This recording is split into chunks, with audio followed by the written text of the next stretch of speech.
Bom dia, família abençoada, bom dia, meus amados, paz e bem. Dia 29 de maio, o Evangelho está em São João, capítulo 16, dos versículos do 16 ao 20. E eu convido você, meu amado, junto comigo, nesta quinta-feira abençoada, quinta-feira de adoração.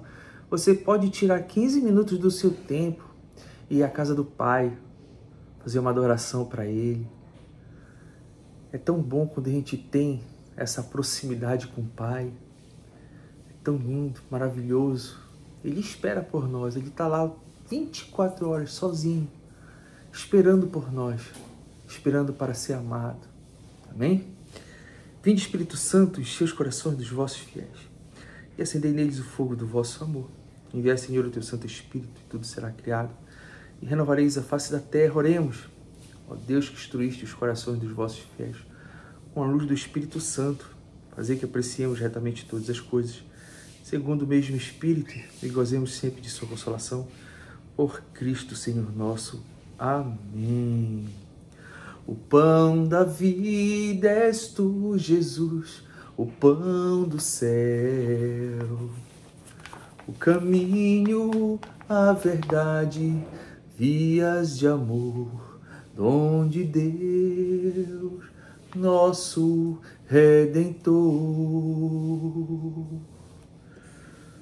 Proclamação do Evangelho do nosso Senhor Jesus Cristo, segundo João.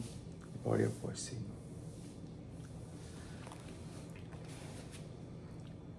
Naquele tempo, disse Jesus aos seus discípulos: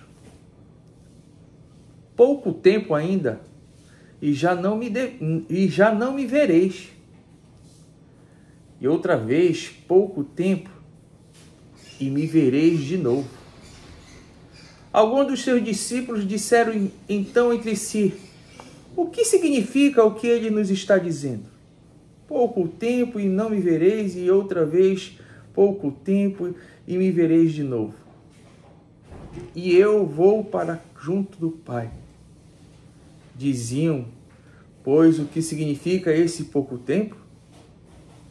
Não entendemos o que ele quer dizer. Jesus compreendeu que eles queriam interrogá-lo. Então disse-lhes: estáis discutindo entre vós, porque eu disse pouco tempo e já não me vereis, e outra vez pouco tempo e me vereis? Em verdade vos digo, vós chorareis e vos lamentareis, mas o mundo se alegrará. Vós ficareis tristes, mas a vossa tristeza se transformará em alegria. Palavra da salvação. O pão da vida és tu, Jesus, o pão do céu. O caminho, a verdade, vias de amor, dom de Deus, nosso Redentor. Na comunhão, Jesus se dar o pão, o cordeiro imolado é refeição, nosso alimento de amor e salvação. Em torno deste altar somos irmãos. O pão da vida és tu, Jesus, o pão do céu.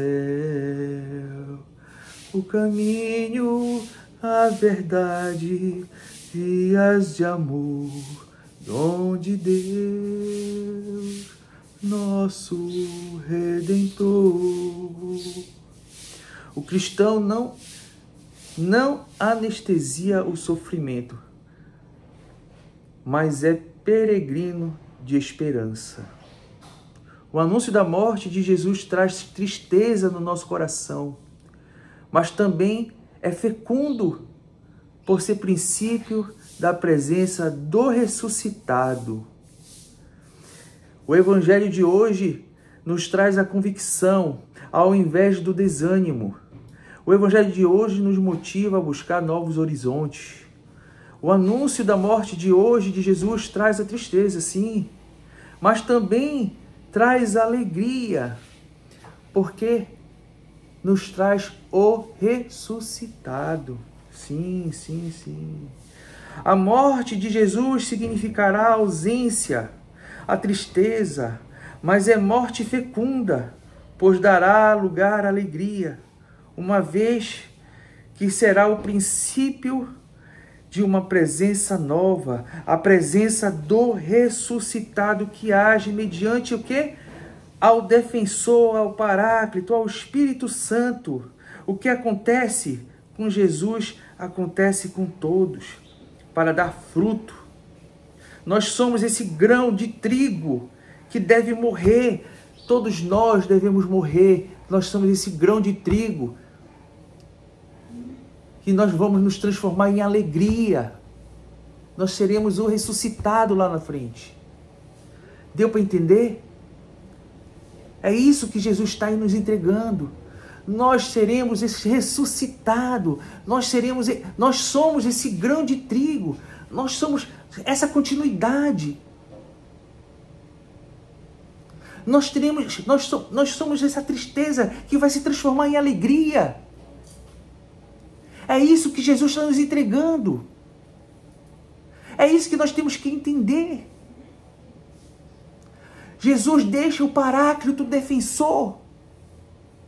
E nós vamos seguir o Paráclito. Nós vamos seguir o defensor. Nós vamos seguir o Espírito Santo. Nós somos esse grão de trigo. Nós somos essa tristeza que nós vamos nos transformar o quê? Em alegria. E lá na frente a gente vai o quê? Ser o ressuscitado. A palavra de Deus vem dizer isso para nós. Uma vez que será o princípio de uma presença nova, a presença do ressuscitado, que vai agir mediante ao Espírito Santo. O que acontece com Jesus acontece com todos nós, para dar fruto. O grão de trigo deve morrer. Também nós somos chamados ao testemunho que pode ir até a morte, como entrega a favor do homem. Nós temos que morrer para dar a vida.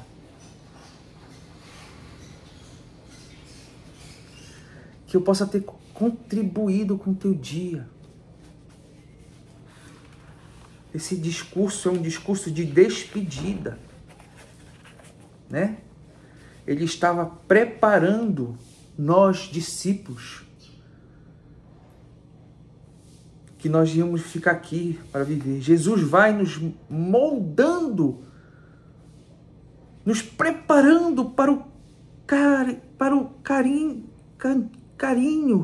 Esse é um carinho de Deus. Na primeira leitura hoje, em Atos dos Apóstolos, nós vamos ver Paulo, né? Naqueles dias, Paulo deixou Atenas e foi para Corinto. Por que Paulo deixou Atenas? Porque ninguém lá em Atenas queria ouvir a palavra de Deus.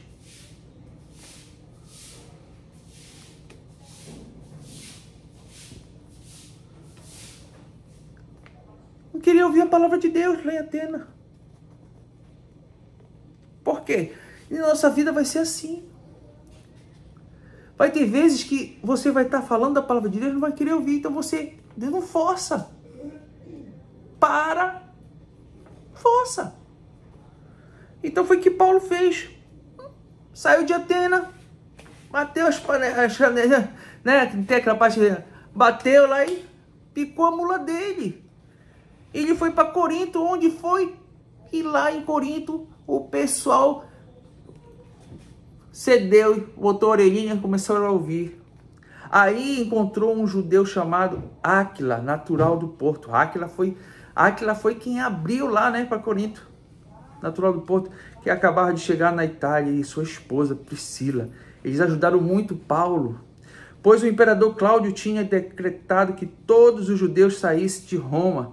Paulo entrou em contato com eles, e como tinham a mesma profissão, eram fabricantes de tendas, Paulo passou a morar com eles e trabalhavam juntos. Todos os sábados, Paulo discutia na sinagoga, procurando convencer judeus e gregos, porque os judeus eles não aceitavam o testemunho de Paulo, né? Quando Silas e Timóteo chegaram da Macedônia, Paulo dedicou-se inteiramente à palavra, testemunhando diante dos judeus que Jesus era o Messias. Mas por causa da resistência e blasfêmia deles, Paulo sacudiu as vestes e disse: vós sois responsáveis pelo que acontecer. Os judeus não gostavam dele, ele sacudiu e... né? Eu não tenho culpa, de agora em diante vou dirigir-me aos pagãos. Olha só, né? Então, saindo dali, Paulo foi para a casa de um pagão, um certo Tício, justo, adorador de Deus único, que morava ao lado da sinagoga.